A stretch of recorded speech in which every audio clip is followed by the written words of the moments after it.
Hello everybody, I'm Mango Thunderslice, and today's video is sex.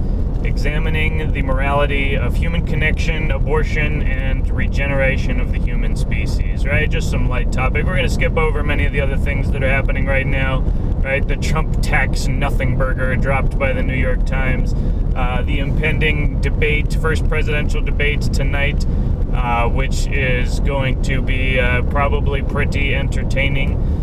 At least if you are of a similar mind as myself, but we will see. And, of course, there's, wars breaking out between Azerbaijan and Armenia and, lots of other things going on. But we're going to examine something more core and primal to the human experience today, because it is tied into the biggest issue now, which is the Supreme Court seat and the replacement of Justice Ruth Bader Ginsburg. Trump has nominated Judge Amy Coney Barrett, who is on the 7th Circuit, and I was just listening to an interview with her this morning. She was an alumnus, or is it a different word for a female? But anyway, an alumnus of Notre Dame, and she was giving just an interview kind of to a public kind of group there. And it was just really interesting. One thing, she just seems like a really nice lady. I mean, she just really seems like a good person. With a really just clean heart and light soul.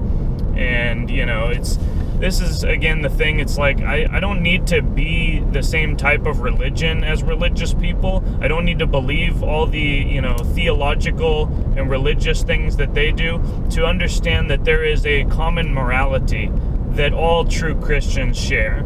And in the atheist frame, it just gets assumed that morality will that some equivalent morality will just carry over into a secular world that is divorced from religion. But we really don't see that happen. It really isn't necessarily an ingrained thing. I have claimed, and I still claim, that there is an innate morality in the species, but there's something to be said about when the tree is given the post as a structure and a guide, right? It is easy, the chances of the tree growing up straight and tall and basically as high as it can is going to be aided by a little bit of help when it's younger, right? Putting the post there for the little sprout and sapling to guide up as it becomes a tree. And that is the function of the origin stories. That is the function of religion in its true and pure state. And it has been demonized because mainly certain aspects of religions have been corrupted, and they have caused a lot of harm to people, primarily psychologically, but also physically. And that's really, in my reading of history, this was very deliberate, because it is essentially a satanic priesthood who is fundamentally corrupting the human species on a very basic level in order to create a society that is compromised and broken and thus controllable, right? How easy is it to knock something over that is already unbalanced, right? Versus something that has a solid foundation and a balanced structure. It is entirely different. I mean, that's one thing you learn in martial arts as well, is that balance is the origin of strength. It is as soon as your opponent is off balance, or you are off balance, I mean, it's like, it doesn't matter how heavy you are, you will go to the ground. And similarly, even as a small person, if you have perfect balance and poise and mastery of your own, essential space that you inhabit, then you can defeat large opponents, because you can just move with perfect, accuracy and just, flip the momentums. And so we have a society, the secular society and the religious society are kind of now, this is very much become part of the fifth world, sixth world, dynamic of the paradigm shift, the old world and the old sort of way of thinking, and now the new world. And, the socialist revolution that they're trying to foment, it capitalizes on these things, pun intended, of these changes that are happening and are inevitable, and are a result of consciousness and technology expanding at an exponential clip. And it's not like this is the first generation to see that. Even, going back to the turn of the century and the world wars, I mean, these, and the advent of all the, military weaponry, the, engines, right, armored warfare, air flight, the telegraph leading into the telephone and radio transmissions. All of these things fundamentally changed society, even going back to the telegraph. Like, even the story, Dracula by Bram Stoker, people think it's just a vampire, story, but it actually, a big part of that story was how they actually defeated Dracula by using telegraphs and by communicating, faster than Dracula could move. And so basically they trapped him by using technology. And I think that that's a relevant, story and parable to remind ourselves in this sense, because we are dealing with worse than vampires in this case. We are dealing with the same problem, though, which is those who consume the life force of the human race. And it's, again, you don't have to necessarily accept and dive into the very, very deep and dark stuff of what the people who are part of this satanic priestcraft engage in. You can just understand from an economic perspective, and seeing that we are being extracted from. We are a subservient serf class. We are, cattle, in a sense, to a certain group of people that see us in that frame. And, it's been a long, long time in place as an ancient spiritual priesthood that has, metastasized and evolved to the present day. And humanity, just like, those who defeated Dracula, they are coming into possession of technology which is more powerful than the controllers even really anticipated. And, the prime goal for them in the internet age of how they expect us to be compromised is through degeneration, is through us just basically giving into all of our impulses so easily and without any restriction, so that we create lives that are just this tangled web of just, nasty, remnants of past relationships and experiences, right? Traumas. I mean, how many people do you know who are millennials and Gen X and boomers too? But it's really Gen X, it's I struggle to find a Gen X person who isn't just burned out from all the just crazy drug and sex encounters that basically they had back in the day. It taxes the person. It saps life from them. It reduces them. And, again, there's a role for all these things, but when we are induced to pursue them as if there's no transcendent value and as if these material pleasures are the prime governing purpose, right? It is in that mentality that we pursue things to excess. It is in that mentality that it is abuse rather than use. And it is in that modality that, all of the problems that we associate with it come out. Because, again, the difference between a person, performing their great work and living with humility and courage and strength in the world and, providing for their family, they don't,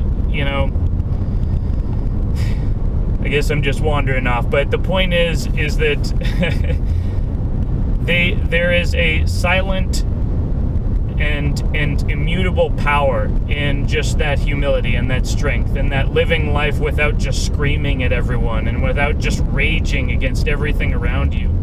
And people have experienced great traumas and they've come to profound spiritual calmness. It is truly a personal choice. It is not something that is deterministic. It is absolutely a dimensional aspect of embracing that humility, of embracing that spirit, and of taking that spirit into one's body and having that communion, right? And that is essentially what we are talking about, what the religious are talking about when people accept of Jesus Christ and bring that into their life.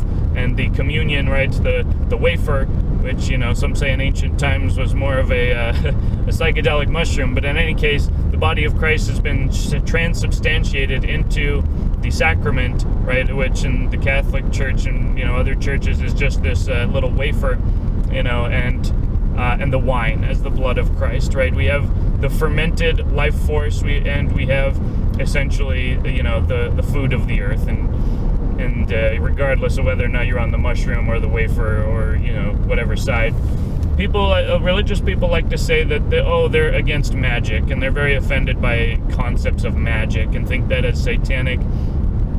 But it's the Catholic Church, even that wafer is the transubstantiated body of Christ. They essentially performed a magic ritual wherein the wafer, the sacrament, becomes essentially the body of Christ. So it's a magic ritual. It's, the reason that they want people to have this, constant fear of Satan. It's, again, I'll talk about Satan, I'll talk about Satanism, but at no point do I fear, okay? And that's why I can delve into these realms, because I don't fear. I know I can take on anything in any realm, and that's, I've had a long history of lucid dreaming and taking down large structures, that did not serve the inhabitants of the realm, but now I'm just expanding that fight into the physical realm and using that same perspective and knowledge to change the dynamic here. Even if we only get less than 100 views on each video, right? If you go back to the video that I made back on the solstice of last winter, and the Gold Pill Revolution video, I mention at the end of that, in reading a Zero Hedge article, is that in the times to come, which are already here, the person who is able to operate on these higher levels, right, on the 5th, 6th, and 7th dimensional perspectives, you are going to be worth essentially, 100,000 Winston Smiths, right? Winston Smith is the character in 1984 who eventually gives in to Big Brother and says 2 + 2 = 5. I love the state, and I will bend to its will, and I will abnegate my sense of reality and critical thinking and selfhood. And, so the Winston Smiths of the world are defunct. They are null. They are literally negligible values when it comes to the psychic terrain and the operating parties within. So, they magnify their force by just being this black block, right? Of just, even though they individually are weak and pathetic and, stupid, is basically they form a big block. They merge themselves together, and they, that becomes their sense of power. It's the mass cult mentality, which ironically is exactly what, a failed German painter took advantage of back in the rise of a certain National Socialist German party. But it was basically that mass spectacle of everyone just in this sea of people. And, this is essentially what the anti-fascists on the streets of America and, Europe, to a lesser extent, I guess, are now embracing, is that same mass public spectacle and the violence, the mob mentality that comes with it. And people, if people understood the actual history of the 20th century, man, the 21st century would make a lot more sense to them. But people are waking up. There has been a large awakening there was a big awakening on the left back when I was in high school and, younger. And that's, again, when 9/11, you realize that, literally the Bush administration was complicit in this, as well as, several compromised departments and the Joint Chiefs of Staff and National Security Council and the Pentagon. When you understand that this was not just an accident, a deliberate accident, but it was an actual operation using not just thermite, but, most likely energy weapons. The towers did not fall down, okay? They did not fall down. They turned to powder and floated away, okay? There was no pile of floors and material. It was literally 110 stories. Where did it go? It literally, the vast majority of it disappeared. It pulverized and floated away. And that is not something that thermite can do. It's definitely not something that jet fuel and an aluminum tube crashing into the top floors can do. And so it really was kind of a demonstration of their power, the firing of the Death Star. And this is a new world. Just as when they dropped the atomic bomb, the world was changed and we entered in the final phase of the last age. Now we're in the first phase of the new age, so to speak, and it is defined by these orbital jumps in technology. And in this case, we are literally coming into communion with the nature of electromagnetic fields, the nature of the ether, which is not disproven. It is very much the basis of the universe. You cannot have waves. The entire universe, all energy is waves, right? And what is a wave, right? A wave is, and as Ken Wheeler says very often and perfectly succinctly, a wave is what something does. A wave is not what something is.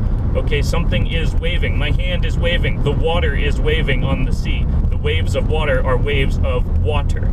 There's no such thing as a wave without an underlying substance. So in the same sense, all energy is the waves of the ether. That is the underlying substance that unites the cosmos.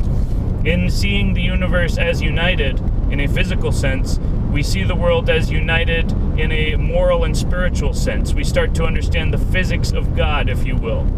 On the other hand, we have relativity. When, again, as I've pointed out, there's, scientific general relativity and special relativity in physics. And those people who believe in that frame, basically also are morally relativistic. Einstein himself was a pedophile, right? He was literally a disgusting human being. The 1919 Eddington eclipse proved absolutely nothing. It was a total joke of an experiment, but they basically just declared that it proved Einstein right, and it's been confirmation bias ever since. If you never examine the alternative to your perspective, it's no secret and it's no surprise that you will not, basically see any dislogic to your own position, and you will basically just keep in that frame like a hypnotized, just amnesiac person whose brain has been washed clean, right? And, so again, I flow between them because they are all tied in. It's the people, the communists and the materialists are those who believe that relativity is the highest scientific truth, if they believe in scientific truth at all. And the fundamental aspect of relativity is the relative, there's no preferred reference frame. Literally, everything's just relative to one another and floating around. And so there is no common physics. It is all just this, relative, like floating around and bumping particles. And it has led us nowhere. There's a lot, even of the alternative community, who are still locked within the frame of space-time and bumping particles and wave-particle dualities and other nonsense, gravitational waves. None of it has any legitimacy. None of it has any effect or consequence in this world in terms of engineering. And yet they worship it. They worship science, but they can't even tell you what science actually is. Science to them is just a narrative. Again, it's the new dogma. It is a new religion. And so when people throw science at you when it comes to things like abortion, basically examine their argument and examine their lack of humanity. Examine their lack of any sort of coherent, identifying worldview. It is all just this piecing apart, critical theory, everything broken down into parts, and then we can redefine the parts. And then you see, once we break everything apart and we redefine the parts, then we don't see any order in the pro-life position. We don't see life as a miracle. It's just one random bumping set of particles. And so whatever it takes to make this physical life better for the existing inhabitants, us, right? Since it's all morally relative, we might as well just, exterminate the undesirables and essentially, just, wipe out those who would otherwise live, just for the sake of our own convenience. And that is the mentality of abortion. And again, I am not a person who would necessarily say that all of the country needs to obey, basically illegal abortion starting from conception. I do acknowledge that there is a spectrum of morality of taking the life of a being who has not yet developed pain receptors versus, in the 9th month, in the 7th, 8th, in the 3rd trimester, you're basically talking about a baby. It could be born and it would survive, and when we get in that in-between point, it really, from even when I was pro-choice, right, back in high school, my position was always the dividing line should be when it can be demonstrated that the fetus, right, the baby, can feel pain. And because to me that would be kind of the first kind of level of, psychic awareness in this physical sense, I guess. There's awareness in a higher sense, but in physical sense, you are in your body when you can feel pain. And so, even as a pro-choicer, I was in favor of it being illegal to basically have abortion procedures after that point, because I saw that as killing a baby. And it's just interesting, they hijack kids' heads who haven't really developed the full moral context and the life experience to see that, there is a miracle in birth. There is a miracle in life. And when you create a family, when you allow yourself to go through that, you see that miracle happen and you believe in that miracle. You understand that it is a fundamental part of the universe, and it is that spirit is always right there with you. And you come to, learn through that struggle. Yes, it is easier to not have kids. It's easier to do a lot of things. But does that make it worthwhile? Does that make it meaningful? And, something, again, it's like, do we remember the people who sat around on their couch all day long and drank booze and ate pizza? Like, why should we? Why are their lives important in terms of what the people should strive to emulate, right? But we have Lena Dunham out there who literally is pretty much exactly that. Just, like a unattractive, just rudderless feminist who has been promoted in the media and she a couple of years back, she was like, I haven't had an abortion, but I wish I had, because there's a stigma about it, and I want to get rid of the stigma. There should be a fucking stigma.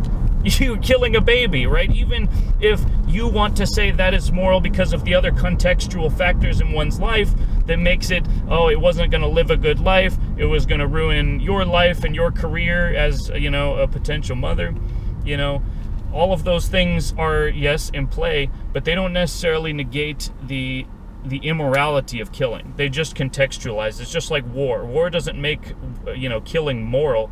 It just provides a context where the killing is seen as a lesser of two evils. And I think, probably even most military members would agree with me that it's not necessarily a defined moral good to go and bomb, even terrorists, right? It is a mitigation of evil, And there's at least in the book Freakonomics, the economists authors, they argue that, the legalized abortion with Roe versus Wade in the 1970s was what led to the decrease in crime in the 1990s, that there were less undesirable children being born who, would have otherwise and were otherwise becoming criminals and basically growing up on the streets and, basically committing a lot more crimes. And so by removing those people from existence, you have less crime, right? So you start to understand why there's a strong eugenics association with abortion, and why Margaret Sanger literally gave speeches to the Ku Klux Klan and was, they want to put me as a white supremacist, but then they want to say Margaret Sanger is basically this amazing woman and pioneer, right? I'm not even buying Dr. Bronner's soap anymore because I started reading it closer. I hadn't really read it closely, since college when I first kind of encountered Dr. Bronner soap from some Santa Cruz folks. But it's like naming all, this names of great people, and Margaret Sanger is thrown in there. It's like, why should anyone look up to Margaret Sanger, right? Why should anyone think that aborting babies for the sake of racial purity and of curating society is, honestly, the world is so messed up now, maybe it doesn't seem so extreme in retrospect, but still, we've kind of come to a moral conclusion as a society. My understanding is that eugenics is bad, is that the Nazis are bad, right? Racial, ethnic cleansing is bad, but we basically just turn a blind eye to what is happening with abortion. And again, 22.5 million black babies since 1970 that would have been born into this world now are not here, right? Again, more than the Third Reich ever killed, black mothers have killed their own. And so when we say Black Lives Matter, what are we even talking about? Because 9 people unarmed shot by the police who were otherwise on drugs and just, otherwise a dangerous to society. And it is a tragedy when people die. I'm not trying to excuse it and say that their lives don't matter. But when the actions that they are taking as a community, and again, it's not just the black community, is basically mothers killing their own children for the sake of their own degenerate lifestyle and their own convenience. And again, let's examine, it's not for my lifestyle, my convenience. When you say that you were too young and that you didn't have your career and that you didn't have all these things that you have now later in life, as the story often goes, you are saying that basically, yes, it would have been difficult. It would have been a very difficult challenge, and I don't think I would have been able to meet it. But you know what? People have been meeting it since the dawn of time. People who had no money, people who had all the money. It is basically an inevitable part of human experience. And you're making excuses saying that I can't do that because it would be too inconvenient given my other priorities in life. That's what you're really saying. Because you can do it. You saying that you couldn't, that you can't, is a lie. And again, I'm not saying that every person is wrong to get an abortion when it's done in those early, weeks and trimesters. At least at that point, you can mitigate the evil of it, to a significant degree. But you're still doing psychic harm to yourself.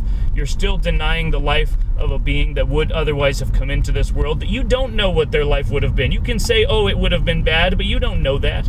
People have been born from crack moms, little crack babies, and they turn into just amazing people who transform the world and become a profound influence on many people's lives and save many people more than anyone would have expected. And again, we never know what's necessarily going to happen, but then again, we can control the outcome. It's called guidance. It's called religion. It's called teaching the moral values of society. And that is what I expect Justice Amy Coney Barrett to do when confirmed to the Supreme Court. As she said in the interview, creating children is the most meaningful impact that we can have in the world.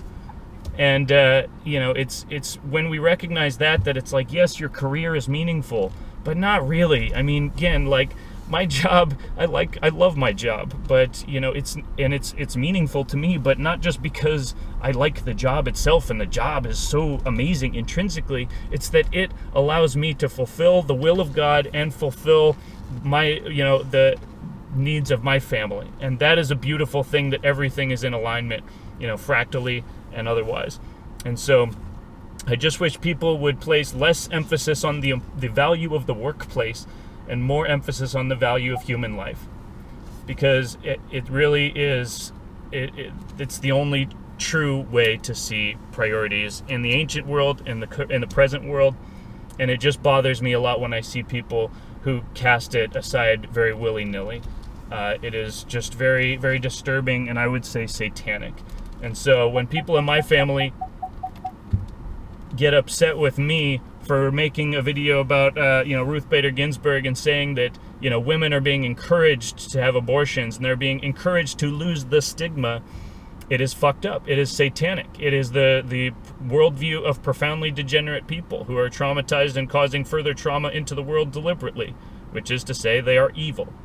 And so I will stand against that evil. I will not yield. I will not bend. And, I encourage all of good faith to stand with me, because we cannot let the most important values of our society be sacrificed for the sake of people, and even if they love their career and they don't feel like they could do it.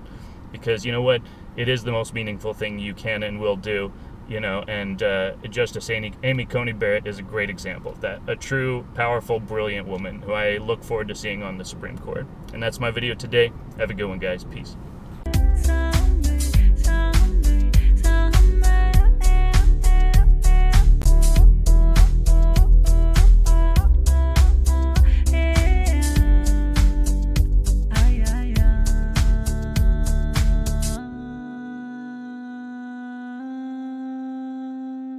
Ah.